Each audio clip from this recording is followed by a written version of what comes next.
with a blend of mayo, warm water, and a splash of vinegar for the tang. Hi, hello, I'm Hope, and I hope you're all doing well today.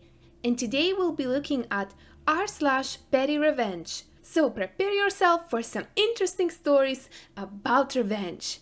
First one is called Going to Watch Movies at 2 a.m. next to my bedroom?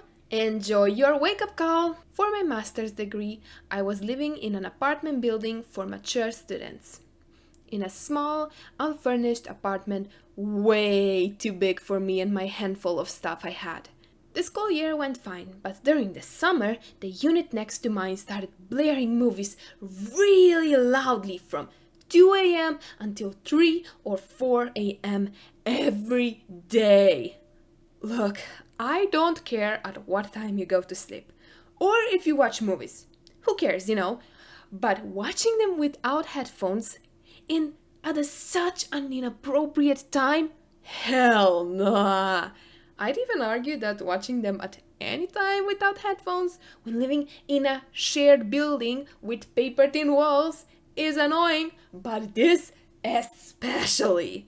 I don't know what this guy was up to, but it was pretty clockwork.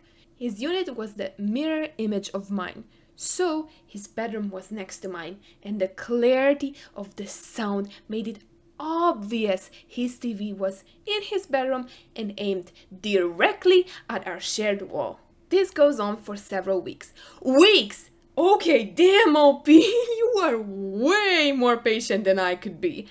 I would probably go insane if I had to listen to someone blasting movies for weeks. And just so you know, that's coming from someone who actually loves to stay up late. Anyhow, this goes on for several weeks, and I'm getting more and more annoyed. One day, our paths cross as he's leaving his place, and I ask him if he could turn it down, or move it into a different room, or just aim the TV away from the shared wall. He dazedly nods, sure, yeah. But that night, there is no change. 2 a.m., TV start blaring. Am I surprised? No, because the type of person who would willingly blast a loud movie in the middle of the night is not really the type of person to care if that bothers you. At this point, I'm ready to take action. Recall that I barely own anything? I decide that I don't really need the bedroom to be the room I sleep in. So, I move my bed to the living room, and the bedroom will now be my office. I acquire some computer speakers and set them up so they'll be aimed at our shared wall. And I set my alarm for 7 a.m., which might not seem very early, but 7 a.m. is when quiet time ends in the building. I also reasoned that someone who was up until 3 or 4 a.m. daily was pretty unlikely to be waking up at 7 a.m. regularly. Every morning when the alarm would go off, I would wander over to my office, crank up the sound, and pick the most obnoxious music you would not want to be woken up to if you've been up until 3 a.m. and press play. Led Zepp, Iron Maiden, Philip Glass, Atari Teenage Riot, and I treated this task like it was my job, regardless of whether I wanted to do it or not, for the rest of the summer. I have no idea if this changed his behavior, since I was sleeping soundly in a different room. But I was sleeping especially well in the knowledge that I would be playing my neighbor some music that coming morning. Oh, I love this. Give this guy a taste of his own medicine. Took him 6 months. I changed jobs twice in about 6 months a few years ago. All 3 jobs were in a small printing companies in an area where all printers knew each other. Shortly after starting job number 3, I got a call from my boss at job number 2. He said my old boss at job number 1 was looking for me. Then he asked me if I did something to the fax machine before quitting the job number 1. I said yes. He said, I'm not going to tell him where you are, because that's the funniest things I've ever heard. See, boss number 1 was a jerk who badmouthed and complained about literally everything and everybody, and his toxic attitudes were well known to many. Just before I quit, I reprogrammed his fax machine to change the default headline to Half-Assed Printing Incorporated. So it took your ex-boss 6 months to realize you've added a line making fun of the company? Yeah, I can see why you called it Half-Assed Printing Incorporated. Brilliant, PettyRevenge, brilliant. I left my ex and took his PlayStation, but not as you might think. I, back then 19, left my abusive ex almost overnight, after 4 years. It wasn't a really nasty breakup, but the relationship was the worst I had ever experienced. I did not make a scene. I just left and moved 600 kilometers while he was at work. I was safe, I was fine. Congrats. I know that sometimes it's not easy to leave such relationships, and I'm really happy that you were able to and that you didn't have any major complications. One day, a few weeks later, I had received an email. A confirmation for some PlayStation game. I did not own a PlayStation and was actually confused for a few seconds. Until it hit me. He has used my email address for his account. Wait, so it wasn't even like a shared account while you were dating type of situation? He just straight up used your email? That's so weird. I had no idea for how long, but I knew it wouldn't continue. At the bottom of the email was something along the lines of, "This wasn't you, click here," and I sure did. 2 clicks later, they thanked me for letting them know of this possible fraud and had blocked everything that had to do with my account. I had blocked my ex, but I kind of got a hint that he was not amused at all when his best friend wrote me a really nice message saying that everything he ever bought, which was a lot, is gone and all his progress in any game got deleted, and he would need to verify his ID with PlayStation in order to get a new account. And what a terrible human being I am! And I still smile every time I think about it. If the games were so important to him, he could have just used his email. But it's okay because now, thanks to his stupidity, we have a funny story to read. Plus, OP got her small revenge on her abusive ex. Our next story is called "Some Guy Parked Across 3 Handicapped Spots and Left His Windows Open." What's up with bad people being so dumb? This happened just yesterday. In late April, I hurt my foot and ankle, which required surgery, so I was given a temporary handicap placard. I went to Target to pick up some groceries in the middle of the afternoon when I knew it would be dead, except that a single car was taking up 3 spots, parked horizontally across 3 lanes. A very nice Porsche is sitting there, with no tags, no placards. In the passenger side window, wide open, like an invitation. I grabbed some dirt and gravel from nearby and lightly sprinkled it all over the passenger seat for theatrics. Great work, OP. Then I went inside and told the front desk I thought I saw a raccoon slip into the Porsche, hogging the handicapped spots.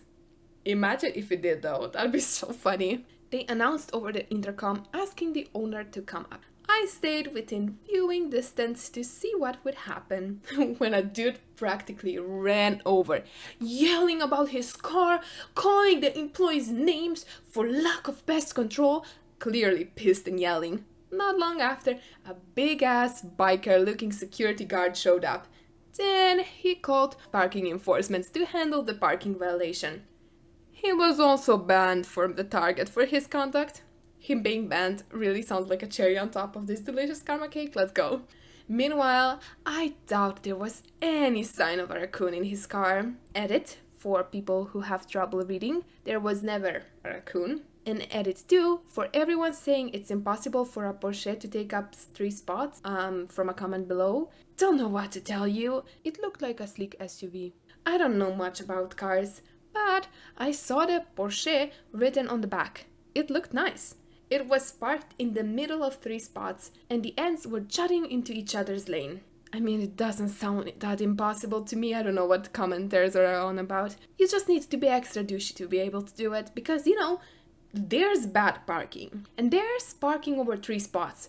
which sounds 100% intentional. Snooping neighbor got a taste of her own medicine. This is my mom's story. Every week, a few neighborhood ladies plan a meetup in any one of their houses. 3 weeks ago, it took place at our home, and my mom caught Judy coming out of my old bedroom when she had left on the pretext of going to the washroom. Judy just said she lost her way, but she had been in our home before and lost her way into my bedroom? My mom let it slide at the time, but later had a chat with other ladies who agreed they had also caught Judy snooping around their houses. And when confronted, Judy got rude and defensive with them. Alright. At first I was a bit skeptical because how can you know so sure? But if she's done the same thing to others, there's really no excuse. Now, Judy is the self-victimization and hysterical person in general, so talking to her wasn't gonna work. Last Saturday, when the get-together was at Judy's place, my mother and her friends bought googly eyes stickers, and one by one they left the room on pretext of washroom and pasted those stickers all around the house. And later, while leaving, also on the mailbox, doors, fence, etc. A couple of neighbors had quite a show of her breakdown on Sunday, going in and out, up and down her house looking for more stickers and removing them. Pretty sure the plan worked. Update: Judy didn't take any wandering breaks this Saturday. We love a good story with googly eyes. Harmless, yet so funny. Googly eyes for the win! Yay! Hey, sorry for interrupting the video, but I just wanted to let you know I made a game called Deliberation. It's a would you rather social card game. Deliberation is a really fun game you can play with friends or family. Depending on when you're watching this video, the game will be or already is available on Kickstarter. If you're interested, check the link in the description. Thank you, and now back to the video. My roommate kept stealing my oat milk, so I switched it with watered down mayo juice. Oh no. Oof. He swore he wasn't touching it, but every week the carton got lighter. I put a sticky note on it. Didn't work. I moved it to the back of the fridge. Still vanished. So I got surgical. Took an empty oat milk container, filled it with a blend of mayo, warm water, and a splash of vinegar for the tang. Same color, same texture, pure evil. I don't see how this could be in any way evil. I mean, he swore he wasn't touching it, so what's the problem? I don't see the problem. That was sarcasm, by the way. Put it right up front in the fridge, label facing out. Waited. Next morning, I hear it. Sip, gag, spit, cough. He slammed the fridge and shouted, "What the hell is wrong with this milk?" I just blinked at him and said, "I don't know. Tastes fine to me." He learned his lesson and kept his hands off. And there's a comment that wrote the exact thing I was thinking. Thought you weren't the one touching the milk? And another comment shared their similar story. When I played travel sports as a kid, one teammate would always steal my Gatorade in a non-see-through water bottle by just grabbing it and guzzling over half the thing at once. That is, until one day I filled it with pickle juice and waited for the inevitable. Was absolutely incredible. And he also never did it again. Dog poop. So I lived in a condo community for about 6 years now, and there's always been a lot of renters in the community. Over the last few years, it seemed like this is one of the few communities where you can get a decent 3-bedroom rent over the last year or so, which means lots of new faces. The renters totally disregard the fact that you have to pick up your dog poop at all times. The common areas are littered with dog poop, as are the grassy areas behind the condo units. Bad dog owners. We don't like those. No. If you have a dog, you need to prepare for all of the responsibilities that come with it. That especially includes picking up their poop. It's not fun, but it was your decision to get a dog. One unit even collects the dog shit, then throws the bags in front of their front door and leaves it for days/weeks. The HOA does nothing about it. Cool. So this one thing that HOA should actually do, they don't. Honestly, I'm so glad I don't live in America because what I've heard about HOA sounds so annoying. So I put up the signs that I ran through ChatGPT to make sure they were polite. Within a day or so, someone tore them down. So I created a Gmail account that neighbors can email snitching on the people leaving their dog shit, and I will personally pay you $50 if they get fined. I've got a ton of responses. Now we are finding a bunch of bad people and threatening one particularly bad case of eviction. The best is when they deny it and you have them on video. But, sir, I didn't do it! Anyhow, here's a video of you doing it. Now it is time for the last story for today. And this one is a bit different, since OP actually failed with the revenge. And it's called My PettyRevenge Was an Absolute Failure. I work at a preschool, working with the 3 to 5-year-olds. I also have a disability, which means sometimes I use a cane or different braces. At the start of the summer semester, I spent 2 weeks working with a teacher I had not worked before, but who I knew was difficult. When I informed her I can't bend over the tables, she commented, "I've never worked with an injured person before." It went downhill from there. I'm not a petty person, but 2 weeks of ableist comments will make anyone angry. So while she was out of her room for a conference, I made my petty move. We had wooden blocks in every classroom, and every room except hers had labels on the shelves to show kids where to put different shaped blocks. Instead of using labels, she just fussed at the kids for doing it wrong. I put labels on the shelves, knowing that she would be pissed that someone tampered with her room. I did it on a Friday. On Monday, I came in line when she asked if I knew who had done it. On Tuesday, I learned that she thought it was the best surprise ever, and that she had cornered my co-worker and made him spill the beans. On Wednesday, I received a thank you gift for all the hard work I do. Today, I'm thinking that I'm not cut out for petty revenge, and next time, need to just go for the aggressive approach and smash her with my cane.